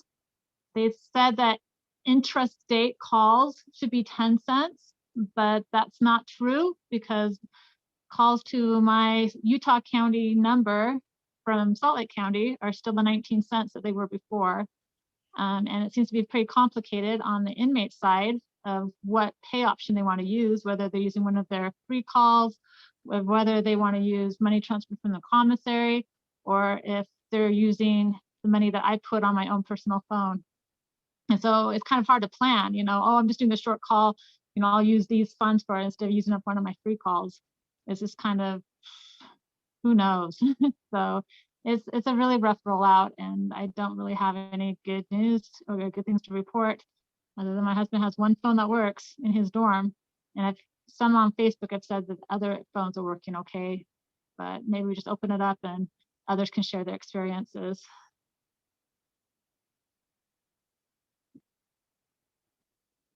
Any comments, questions? Looks like Amanda says there's also less fees transferring from commissary. I don't know.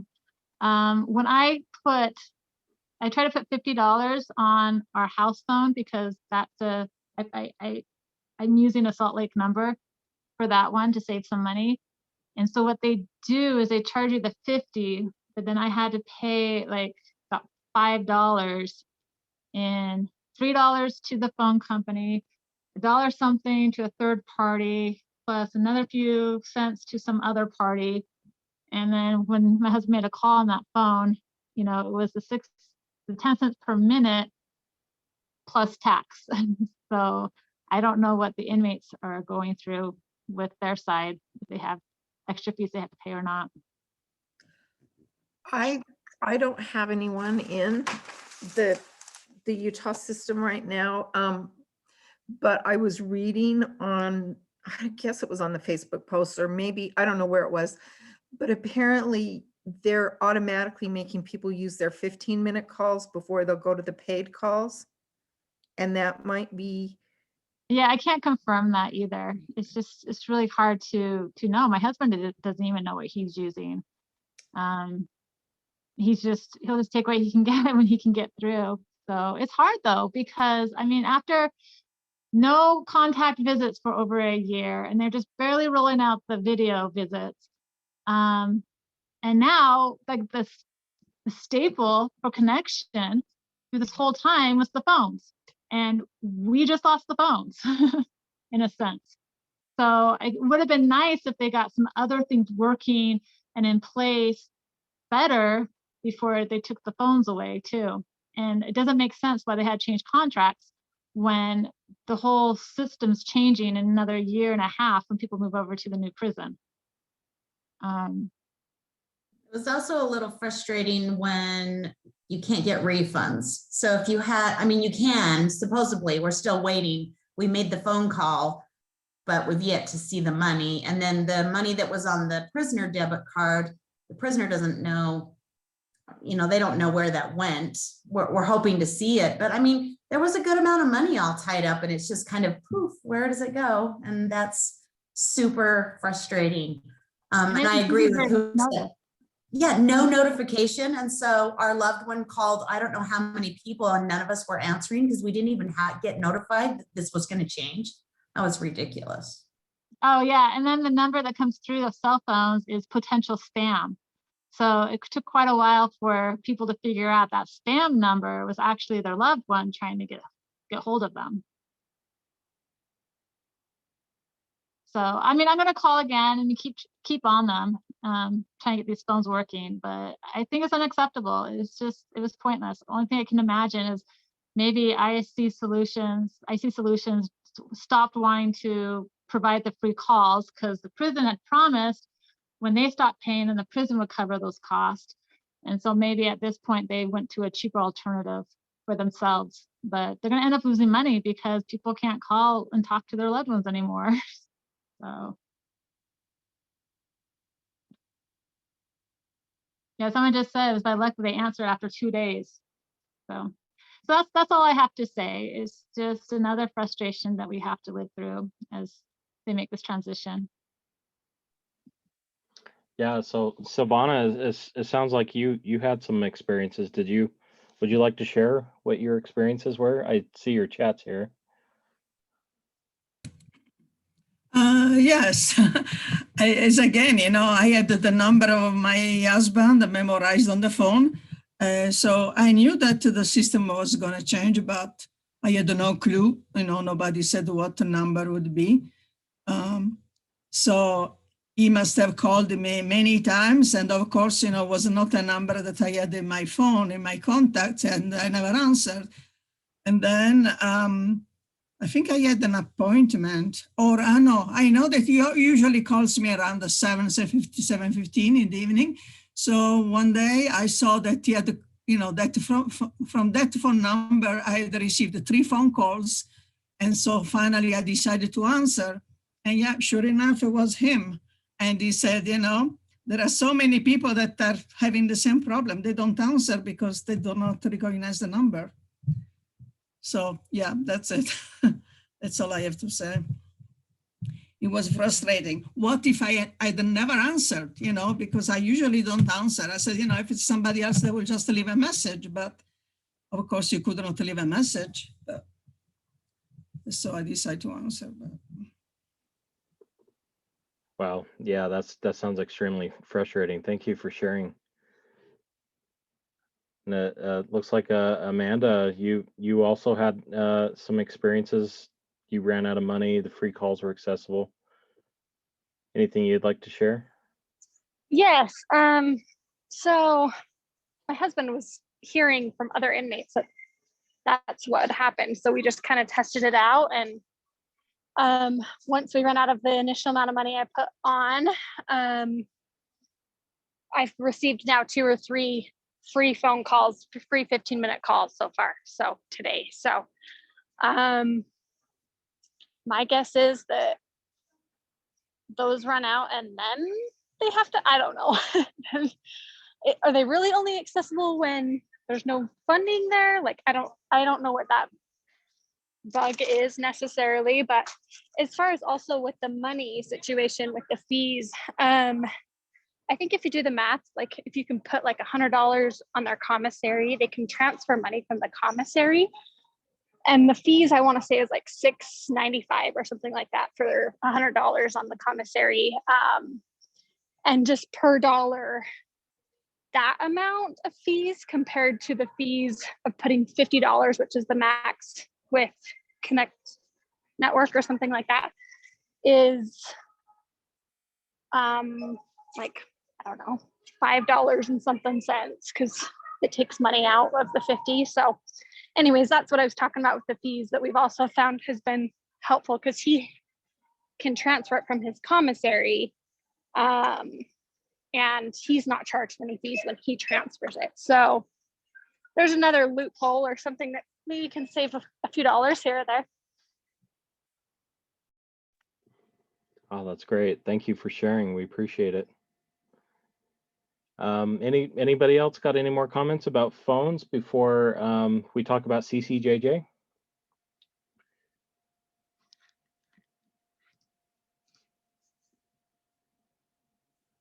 Doesn't sound like it. Okay, so I believe Ernie, you had some comments about CCJJ.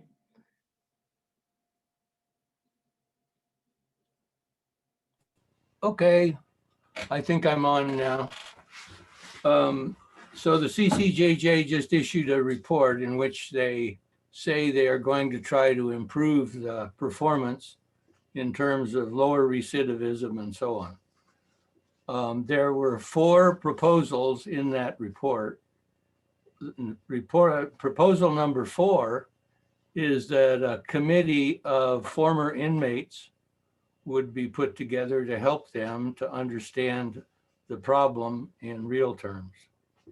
And I thought that was a wonderful idea, and it seems to me that we should be involved in helping them to get that committee put together. Where do we find this report, Ernie? That's a good question. It was sent to me. I could send it to you. Oh, okay. It's not something that's published on their website? Oh, it should be. It's a public document. I haven't gone to look. What's the title of the report? I don't know how to look at it while I'm in the meeting. That's all right. On our Gmail, Albert Kramer sent us to Upan's Gmail about a week or 2 ago. And it's on there, and I just forwarded it to, actually, I thought I forwarded it to all the directors.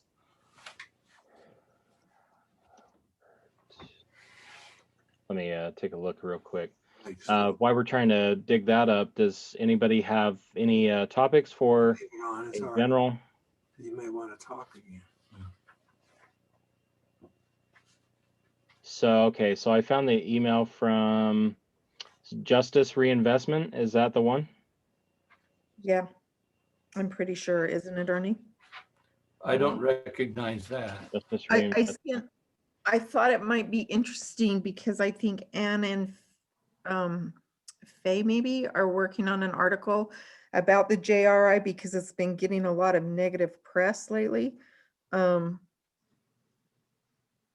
this was actually written a few months ago, and it does have some recommendations in there, which is why I sent it to all the directors. I thought it might be useful to look at. It looks like Oh, I Aaron has see. a copy of it. Okay. I see this as an important opportunity for us to help them put together that inmate committee. parolee committee. Okay, I found the report. Is this the one? Yeah.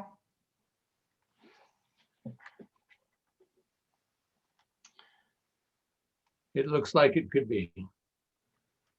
Okay, can you tell us more about the report? Can you just summarize what it's about? Well, as I understood it, JRI was put together by a group mostly made up of people in the CCJJ. And now they're trying to fix what went wrong. And once again, the same people that created the problem are proposing to fix it. I don't see that there's anything of great substance there unless they actually put funding behind the ideas. But of the four proposals that are in the document, yes, those are the people that are supposed to be doing the work that you just put on the screen. A little farther down. Oops, there they are. Those are the ones that are supposed to know how to fix the problem. And I don't think they do. But I thought it was a wonderful idea that in this report, they will have a committee of former inmates to help them to understand. And that's down at the bottom of the report on about page 6. And one of the things a lot of people in the community that work with people on probation or parole are frustrated with this whole JRA thing is that it would work if there was funding for treatment. But you can't say that somebody that has no income can pay for all the treatment. The state needs to help support the mental health and the substance abuse and all the treatment stuff. You're still in the explanation part. Proposals are farther down. Ah, you're in it now.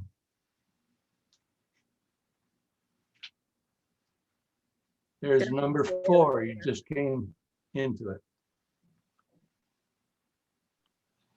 That's it. Okay, so what it says is establish key stakeholder engagement through individuals impacted by the criminal justice system. It is critical that the changes and improvements to the community supervision system include the voices of those most affected by it, those who were formerly incarcerated and or on community supervision. These individuals know best how the system is working and where there are gaps and places for improvement. The lived experiences and input of those who experience the system firsthand are key to ensuring that reforms meet the needs of those involved in the system. The task force recommends advising the Sentencing Commission and CCJJ in coordination with the UDC, Board of Pardons, and AOC to establish a focus group of formerly incarcerated individuals and or individuals formerly on supervision to discuss barriers faced on supervision. The group discussion could inform gaps and barriers on supervision, as well as creation of effective incentives, future policy and administrative changes necessary to implement reform. To me, that's inspired. Yeah, so I think that's a wonderful idea. Do you know, has this started yet, or are they looking? Is this just a recommendation? Nothing's been done yet, or what do you know? I know nothing about it other than what's in the report. Okay. So it looks like the report was dated from September 9th of last year. Let's see, who's the main contact on the report here? So Marshall Thompson is no longer with the CCJJ. Dennis Moxon, a lot of these people are not where they're not still in these departments, but Ernie, maybe you could contact Faye, do you know who the director of the CCJJ is now? it was that police chief, right, that just got confirmed, wasn't it? Because they removed Kim Cordova. Tom Ross. Tom Ross. Mhm. So maybe that's what you could do, Ernie, is contact Tom Ross and see what they're doing with this stakeholder group of formerly incarcerated individuals. Great idea. I'll do it. Yeah, there he is, Tom Ross. And it's got his thing. Tom Ross. Okay. Is it Tom R. Ross? No, just Tom Ross at utah.gov. The deputy is Ken Matthews. KenMattThews. Ken Matthews. He's a deputy. Tom Ross. It's an easy name. TOMROSS. Oh, yeah. Okay. So Ernie, Tom Ross used to be, was it the chief of police or sheriff? I know I wrote the article, but I don't remember what he used to be. He was chief of police in Bountiful. Okay, thank you. Great. Thank you, Ann.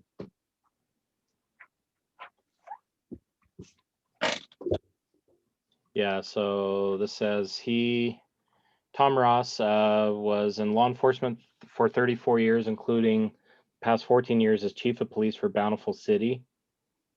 He currently serves as president of the Utah Chiefs of Police Association, has been involved in numerous legislative issues impacting all facets of criminal justice. He's served on several boards and committees, civic organizations, social service providers.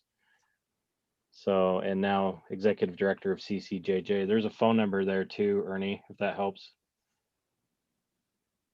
Okay. I don't think he's the president of the Utah Chiefs of Police Association, but I could be wrong. I think it's someone else now. Read the phone number. Oh, yeah, he would have had One, that one. 538 1762. So I wonder what they did. I find it really interesting You're right. Yeah. that they were putting this together, but I wonder what they did to recruit. And if they've done it, it would have needed a legislative, would it have needed a legislative mandate to form that stakeholder group? What did she say? I'm not sure, but it would definitely need legislative funding, and that's what has been lacking. Okay. I just didn't know if the recommendation, it's a recommendation, but maybe in the state it couldn't be realized unless the legislature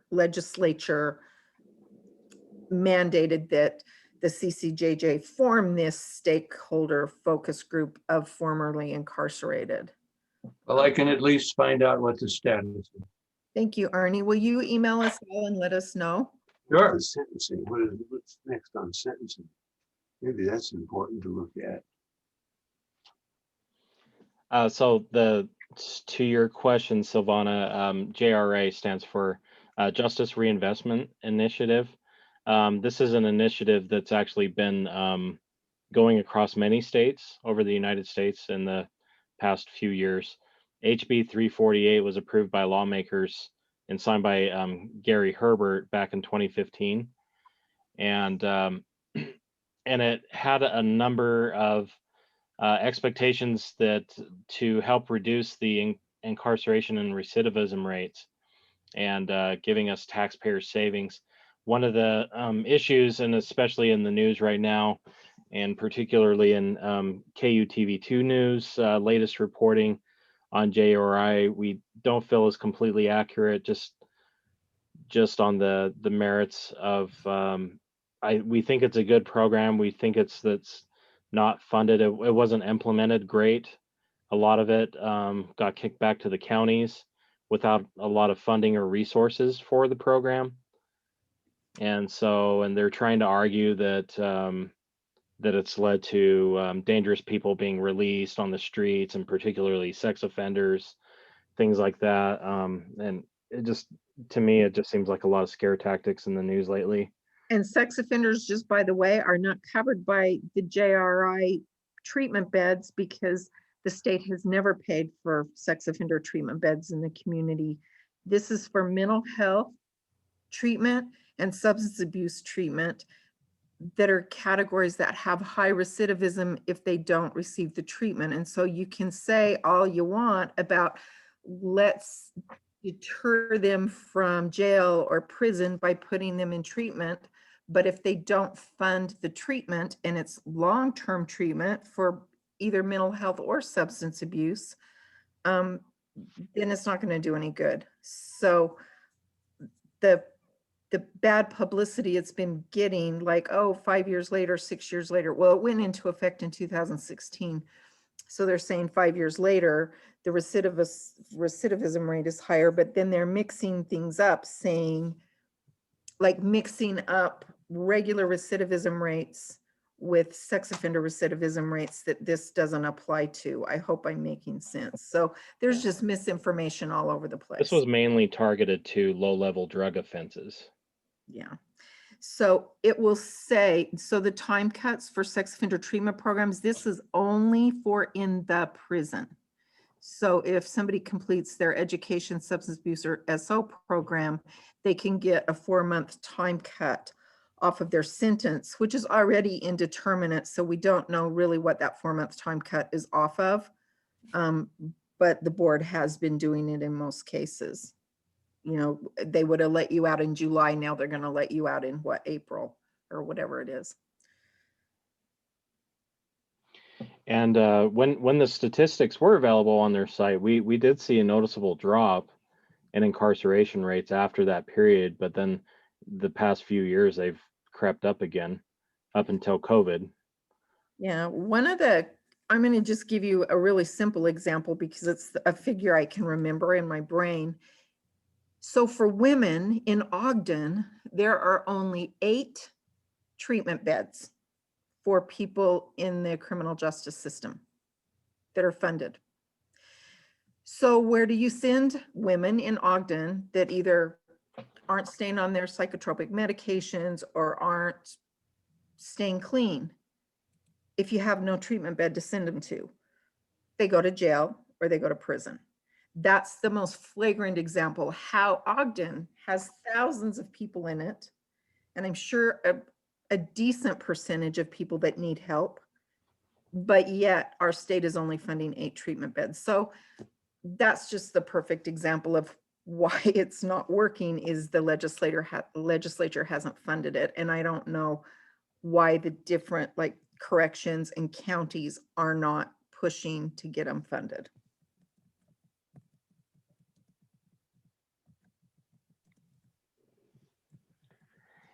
And how much do you know, how much of that is intertwined with the recent changes in, say, like the sex offender treatment program, when like Director Kersey and now what's the new programming director there?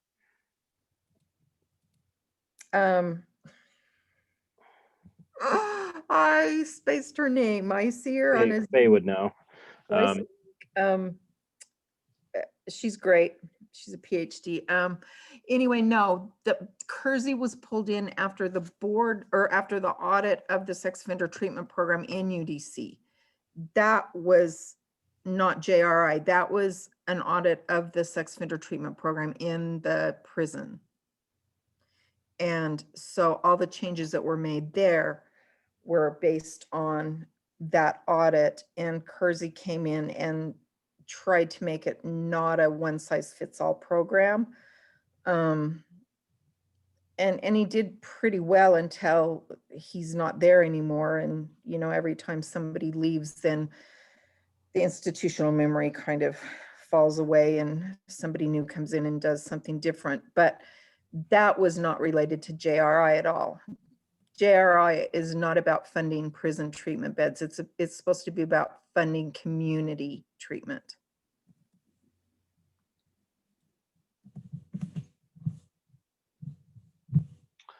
Okay, great. Well, I think we're up to the end of our time. Is there any closing thoughts or anything that anybody would like to share before we wrap things up?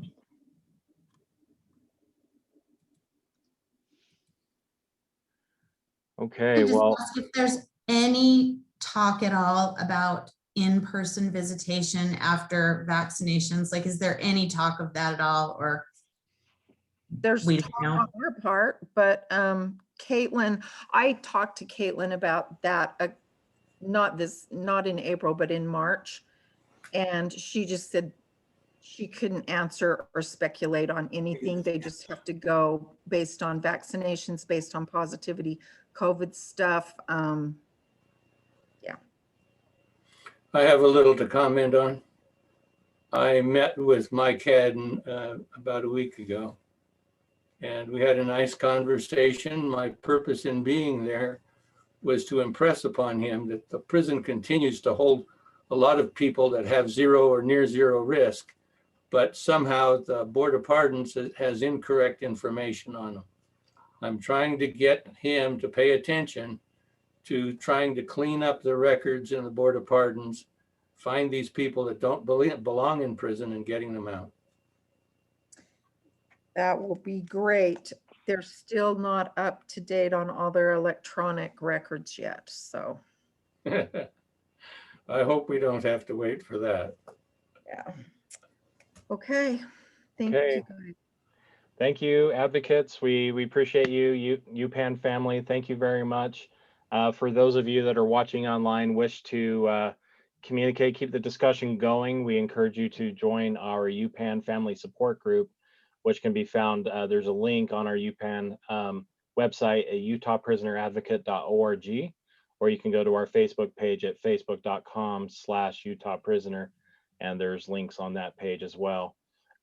We appreciate everything that you do. Thank you very much. Be safe out there, and we will see you on our next UPAN meeting on May 10th. Thank you. Have a great night.